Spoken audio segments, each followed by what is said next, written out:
All right, good evening. Bruce here from Targeted Wealth Creation. All right, I'm doing a little video that's different, kind of a trending news item.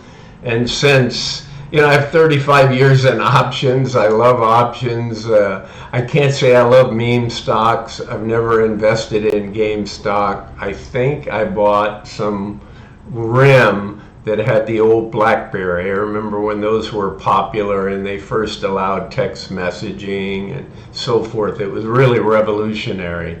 So when AMC and GameStop were roaring, I bought a little bit of RIM, whatever they're even called, Canadian stock, and it didn't really do much. So I sold some calls and got out at a slight loss. But I love that Roaring Kitty story, and it was all over the news, and I thought, well, why not do a video, right? And especially for you guys that are in, still attract new people, but all of my beloved subscribers and people in the EOMax, where I talk about options all the time. So some of you, there's all kinds of different levels of knowledge. So let's jump in here. So I broke this down, and I'm just using kind of my spreadsheet method to break it out, and I've got it chronologically. So we'll talk about him taking an initial position, which is massive in itself and very risky.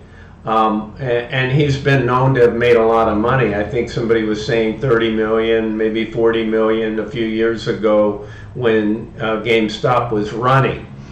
So he's been doing had a press conference schedule. So then we're tracking the massive gains, right? He's starting to go up. I mean, he's going up big time. And I'll go into all the details and show you the spreadsheets and how many calls and how many shares of stock and what the values were. He doesn't take anything off the table, right? He goes up 4 or 5 times, takes a big investment, and probably went up 5 times and didn't take a penny off the table. So then he sets a press conference. Well, before he can even have his press conference, the company comes out and announces some news, and it's not positive news. We'll talk about that. And then kapow, look out below. So he goes from this multi-hundred, I forgot, you'll see it on the spreadsheet, but basically he got up to about $1 billion in worth, right? And at least 950 to $1 billion when the stock ran to 67.5. And I've got, Thinkorswim, I've got charts, I've got all this stuff to share with you. So then it's like, after that bad news, it just sinks, right? He's down to about where he started. Literally, it's like you buying something, right? It goes up 5 times very quickly, and especially with options, short-term options. Now, he did go long the stock also for a portion of investment, and that's a little less risky, and there's no time expiration. But anybody in a meme stock like this, where it's not really coming from their earnings, it's just coming from FOMO, right? So he's doing a you only live once kind of mentality. He's just going for all the gusto. Maybe he knows something the rest of us don't, but it doesn't, the outcome looks in jeopardy. So just on the calls alone, peoples, he put in $68 million. And if you know anything about calls, the riskiest thing you can do with a call is just go long a stock. You just buy a stock, right? Because you could be right that stock's going to double, but maybe you only went out 3 months, and maybe it doesn't even begin to double until 5 or 6 months. Well, you were right about the ultimate direction, but in options, it's all about the time, right? The time premium will kill you. So anyway, then I take you through what are the possible outcomes going into June 21. So I'm going to use this as a teaching, and then we get to see in real life what will go down in history as one of the riskiest and nerves of steel. I could have used another anatomy term, but I'll refrain from that since I just got monetized, and I'm sure it wouldn't lead to a problem, but I just try to limit my swearing or saying things that are vulgar. You guys are probably laughing at me with that one. All right, so what happens? Here's the story. So Roaring Kitty, who loves Reddit and uses Reddit, right? He'll go out and post his activity. That's why people said, oh, he's back. And so on June 2nd, he posted his position on Reddit that he owns 120,000 right here of June 21, 24 $20 calls. So I'll go over that and I'll talk to you what that means and all that. But let's jump to the numbers for a little bit. He also acquires 5 million of the shares. All right, so now he's got, whoops, giving you a, all right, so he's got 5 million shares, which is way less risky than buying. You know, these have less than 3 weeks till they expire. And look at the premium, because GameStop's got a super, super high IB, I'm sure. So he paid 5.67 for the time premium, right? So figuring he bought it, you know, June 1, I don't even have the calendar in front of me to know when the weekend was. So if he posted on the 2nd on Sunday, so he probably bought them on Friday, right? You can't really buy these on Saturday or Sunday. So he probably bought them on the 31st, and it was probably a 3 week out, right? 3 weeks out would make the 21st. So he paid 5.6754, right? $5. So his break even has to be 25.67 or 68 if you want to round it, in order for him to not lose money in selling those, right? And also, when you put this kind of quantity on, you may be the market, which is exactly what it turns out he is for the most part. So that presents some compounding problems, you know. So I always talk to you about, in Neomax, why there's less risk there. They have risk in the underlying security in these single entities, right? These single stock ETFs. But they're picking major names, major brands that have hundreds of thousands of option contracts. Okay. Now GME has some. I mean, he put 120, but as you'll see, there's only a total of like 166 by everybody in the world, right? That's all there is. So his ability to get out may not be very easy. So let's go through the math here. So he's got 115,000 he pays for the stock. And by the way, there's no margin on this stock, right? Some of you buy stock and then it leaves enough cash and margin to do other things. There is no margin on GME because it's too volatile, you know. Its value is all what people are willing to pay, not based on earnings or anything else. So that scenario is kind of out the door, but it doesn't mean that somebody can't get super rich like he's trying to do. So then on this one, on June 2nd, he talks about, okay, well, I bought it, I'm down a little bit, right? He's only down 3.61 cents. So he's down 65,000, okay, on this option contract. Not really a big deal. Why is that showing over here? I'm not sure why that, but don't worry about that. This is, I vetted this in some other way. So he added 29 million to his account. He purchased the shares, okay, for the 115, and then altogether his value is 210. Why? Because it's moving up. All right. So that's kind of the scenario. This 8.77 is fine once these options start moving. So let's go to 6.3 and let's see a market watch headline. It says Roaring Kitty's GameStop position worth over 386 million as of Monday morning. Okay, well that's pretty significant. So we could go back here and say, okay, it was worth 210, now it's worth 368. So he's almost doubled everything in value, right? So obviously his options have gone up, his stock profit have gone up. And I'll just say this to you as a reminder on options. So if you knew, let's just a make-up scenario. Say you knew a $10 stock and you happen to know something that very few people knew, and it'd be insider information, or you're not supposed to trade on that, and all that. But let's just suppose, okay, you overheard somebody you knew that was credible say, hey, I talked to the CEO and they're announcing this new deal and it's going to increase their profits, and when they come out with this thing on, you know, Tuesday, and this is on the weekend, this stock should go up 60 or 70%, right? And let's say it's $100 stock. So you're saying to yourself, oh my gosh, I want to run in there and I want to buy the stock. I want to buy as much of that stock as I can, because it could go from $100 to $160. Now, I'm not condoning doing something illegal. I'm just representing what option, you know, if you have a gut, if you have a feel, then it's not insider trading. I'm not talking about where somebody that isn't supposed to be telling you inside that company tells you. Both sides of that. That person will, that's why insiders don't leak information. But let's just say they didn't think anybody was around and you heard that. You didn't know them from Adam, but you know who they were. So in that scenario of $100, I'm using 100 because with 10 you could afford to buy some shares, but at 100, how many shares can you really buy? But with options, just by buying an option, so you could go in and buy $100 call, okay, 1 week out, and it might have $1 premium.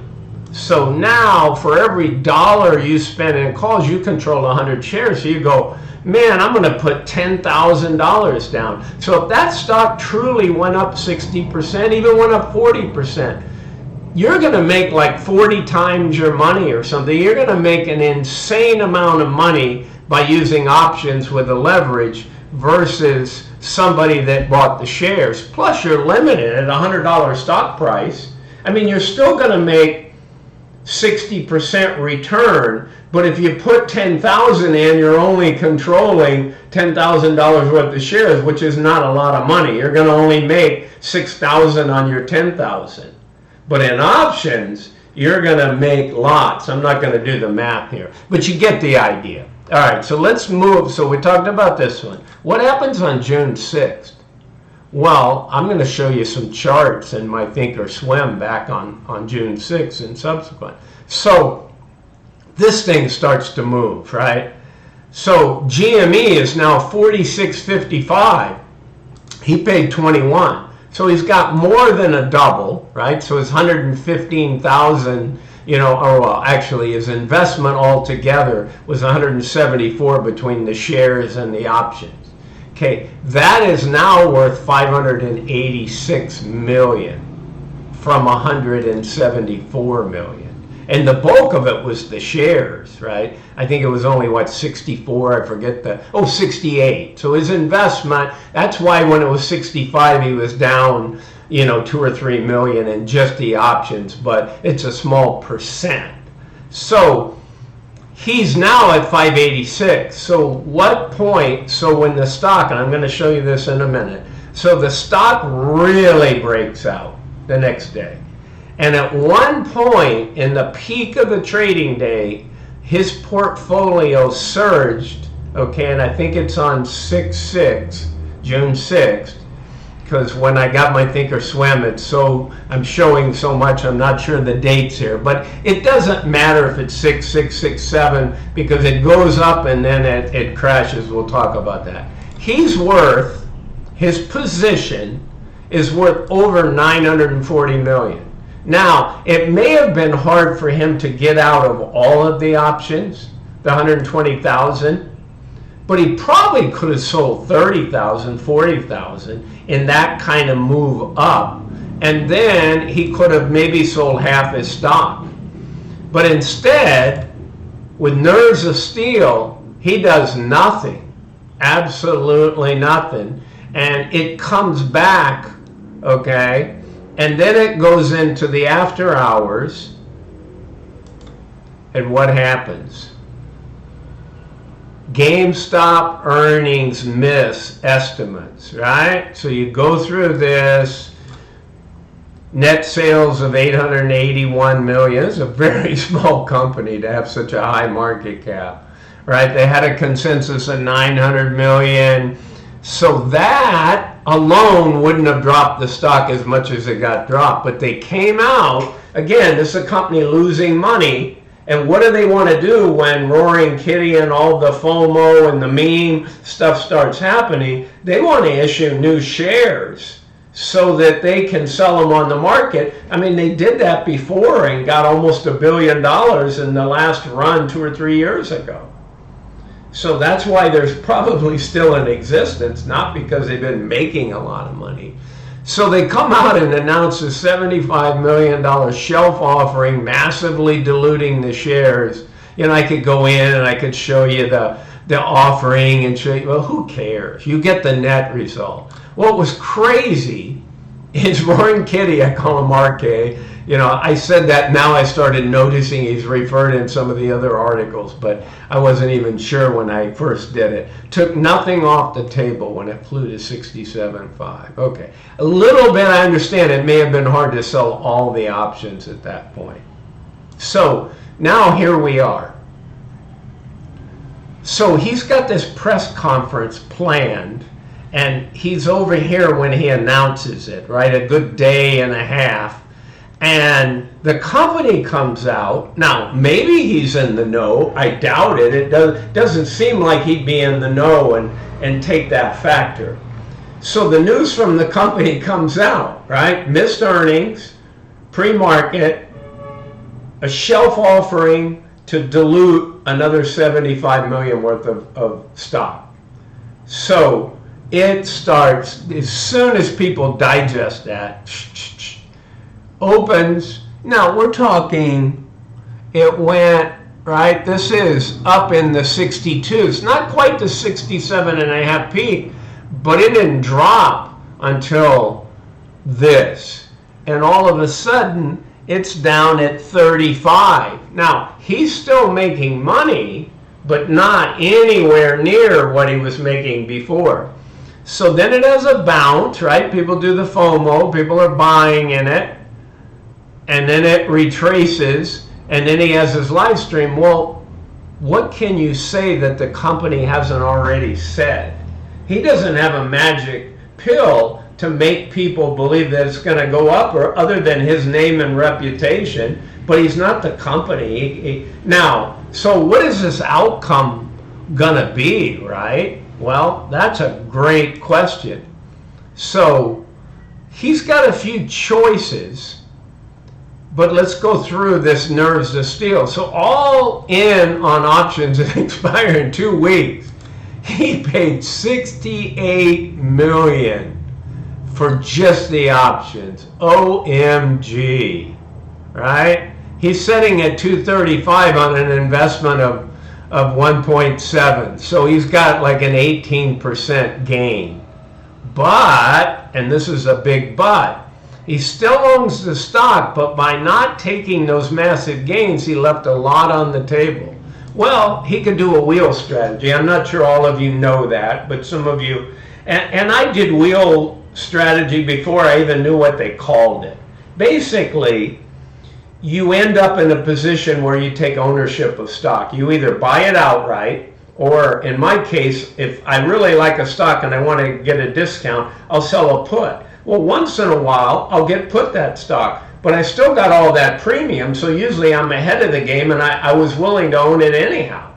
So now I got the stock, and I say, okay, well, it's a big share of my cash, and it's probably marginable. That's a good margin. Let's say it's not as you know, some stocks are 50% margin, some are a third. You know, all these retail brokerages rank them and rate them based on volatility, earnings, you know, life of the company, etc., management team. So a wheel strategy would involve, okay, I own the stock now, right? Do I just want to do it as a growth and sit there and wait for it to grow? Probably not. Right? I want to do income out of it. So I'll sell calls out of the money. And then if I don't get called out, I keep the premium. If I get called out, it's high enough that I made money on the premium that I sold the put for. Now I got the stock at a cheap price. Now I'm selling calls. And if they don't take it, I just keep writing those calls. So people refer to that as a wheel strategy in general. So I never called it that. I understand it now. But this meme stock, here's the problem with him hanging on to the shares. This isn't your ordinary big market cap, giant corporation with great earnings that's pretty steady. This is a high-flying company where a lot of people scratch their head, like AMC was and others, like, what's going on, right? What is going on? So his ability, it would have nice premium while it's still a meme stock, but these can blow out quickly and not last. So that's the problem with a longer term wheel strategy and everything that might apply to another company. And here's the other. The calls are the ones that are time oriented, okay, this 120, and massive time decay without a surge again in the underlying GME stock, let alone that he is 80% of the market in his particular position of the June 21s. So let's go take a look at that. I just am amazed, you know, at the whole thing. And so I even, you know, I knew a lot of it. I read a couple articles and I thought, I'm going to put something together and just, you know, track what all he's doing. All right, so let's talk about the risk. So why are 120,000 calls risk, right? So those of you that have watched my Options 101 or already have basic, you know, options knowledge, he bought a contract that gives him the right to buy 12 million shares at 20. What's he hoping? Okay, he's hoping that this thing runs to 80 or $100, or at 70 and he sells 20% of his calls, and he sells. So at those kind of values, right, at $20, okay, he's got a call. If that stock gets to 70, he's going to sell that call for 50 minimum, right? If it's got a few days left, he's going to get a little bit of time premium. So if it's a $20 call, he at $70, he can sell it for 50 in premium over the strike. The 5 he just has to eat because that's the premium he paid. So the 50 becomes 44 and a half, give or take, right? So he made $44 on a $5 investment, right? $5.67 to be exact. So he made 8.5 to 9 times his money. So if he does that on 68 million, right, you're talking 500. That's what I was showing you. When it ran to 67.50, he was earning it was worth 540 million, the position that he bought for 68, and he sold not a single contract. So again, there's a steal, but maybe foolishness, right? We don't completely know. So, I mean, I could go on into, so the other thing to know, we know about the premium. There's always what we refer to it, where there's a buyer, they match it with the seller. If you're the seller, they match it with a buyer, right? And people refer to that as the counterparty. So, and that will play in when we talk about what's the motivation, because your normal options marketplace, there might not have been any, you know, sellers of that are willing to sell those 20 calls unless they think they can force the stock down well below the 20, and then they don't have to do anything, right? He only wants the stock put to him at 20 when it's above 20, and honestly, it needs to be above 25.67. Just call it 26. He doesn't even begin to make money until it's almost 26. So that seller on the other side is sitting there licking their chops. And I'll tell you what, it's not the options market, and it's not a retail. No retail person's going to risk that. Very, very likely we're talking in hedge fund. And again, that's where the whole roaring kitty and some of the silver squeeze and stuff is. We're tired of these hedge funds and these multi-billionaire organizations, you know, messing with retail. But then again, you take somebody like Roaring Kitty, who may be some people's hero, he's also profited. Just to be able to buy that much stock and have that much money and 68 million in option, said he's done pretty well. Now, suppose it only made 30 or 40 million back in the heyday on GME, but hey, maybe the guy's done great trading. I don't know. He's got nerves of steel. That's a good first rule of thumb. But you gotta understand risk and risk management and hedging as well. All right, so let's keep this going. Almost done, folks. So I pulled a screenshot, a current screenshot, right on the 12th of the position. So here is all the calls on the left, right? And I went out to June 21 and I said, show me all the calls from $20 to $25. And on the right, those of you used to looking at Thinkorswim or a lot of the options, calculators. So here's the open interest. What does open interest means? It means how many current contracts have people bought and not closed. Right? But look at the volume just from on the 12th on FOMC day. There were 93,000. I looked at that earlier and it was like 6,000, 4,000. It had been very small. So but it's not him because he's the one, he's the 120 number that's still sitting there. Plus, if he sold them, he's going to tell us he sold them, right? And so there's not enough other people. So that means there's 49,000, call it 50,000. So he's only got about 67% of the market. And I was saying 80, but that's still, he is the market, right? And look at here. So here's your last bid and ask, 630 by 640, and the last trade was 640. So he's still up, right? His cost was 567, but he can't get out. He cannot go to the market and try to sell 120,000 contracts because the market is just going to change the price up on him. Or there's nobody that wants to buy him back. Remember, it's the counterparty in that situation. So he's got an interesting dynamic, right? So ignore I think I was referring to 80% because I was looking at some other days when I was making this, and then I thought, I'm ready to render this and put it up there. I better get a last minute check. So liquidity is a big issue for him. So let's go through what are his options, and no pun intended, okay, to get out of this mess. Well, they're slim.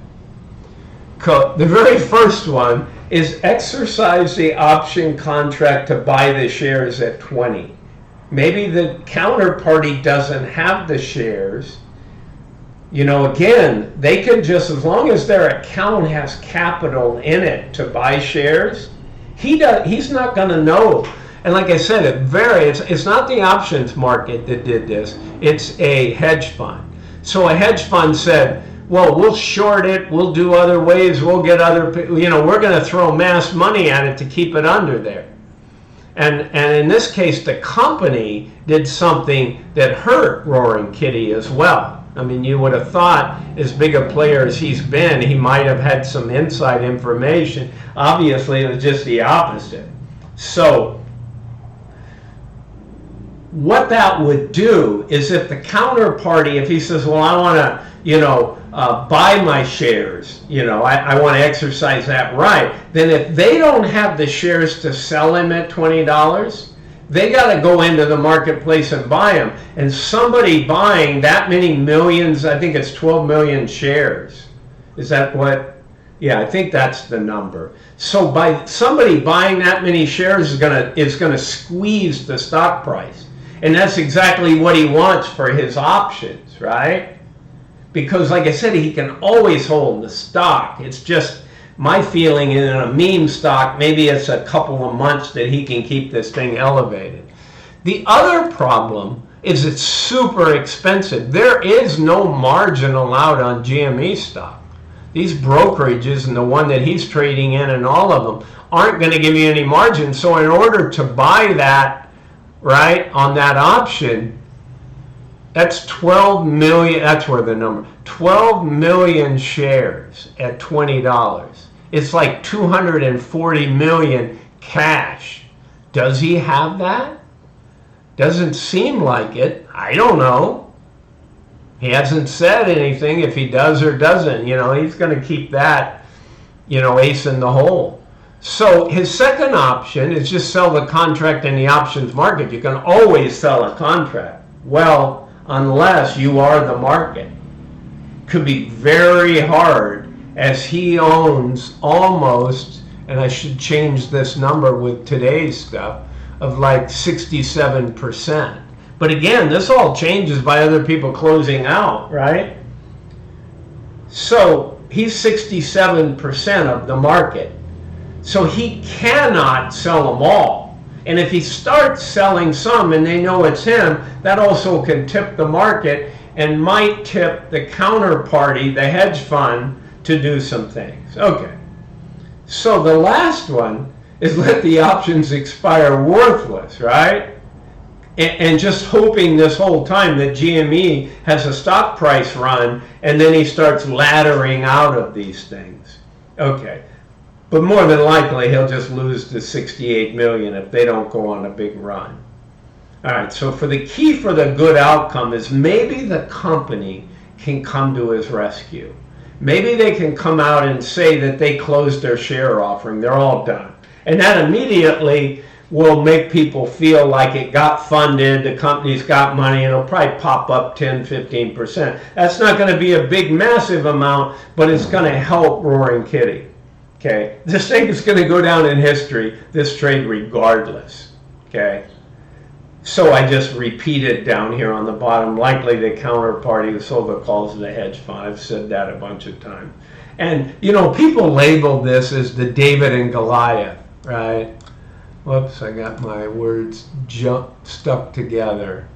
So, but I would have said, yeah, that's very true, the little retail guy against the billionaire hedge fund. But look, Roaring Kitty is not a pauper. I think a pulper. A lot of us would like to have a couple $100 million that we threw in a meme stock, right? I mean, I don't, if I had a couple 100,000 in an option contract like that, I can remember in the 2000s when I was trading gold and silver and I got into futures. And, I had a couple $1 million portfolio. I was aiming for my retirement, and I was working a job making, $300,000 a year. But as my trading got into futures, I started literally having a swing of 250, 300, 277. I'd look at my account in my futures, and it was varying that much. I said, I haven't much at risk as I make an entire year. I can't even focus on work because I'm sitting there looking at my phone and seeing what's going on. You talk about stress and losing sleep. So, and that's a small amount of money. I would have never considered having, I don't know that he put all his money. I couldn't believe it. I would never want to put all of it at risk. But I can just speak to you in a very small scale that I was in. And I don't do anything near that kind of stuff anymore. Okay. So this has to be, historic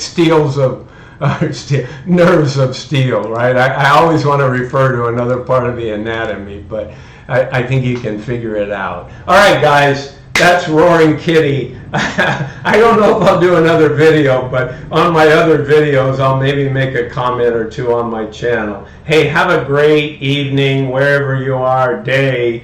Again, I don't even have to say it's not financial advice because I'm not telling you to go in and buy GME, but I'll say it anyhow, right? I think most of you would avoid that. So, again, it's not financial advice. I'm not a financial advisor. See ya. Bye.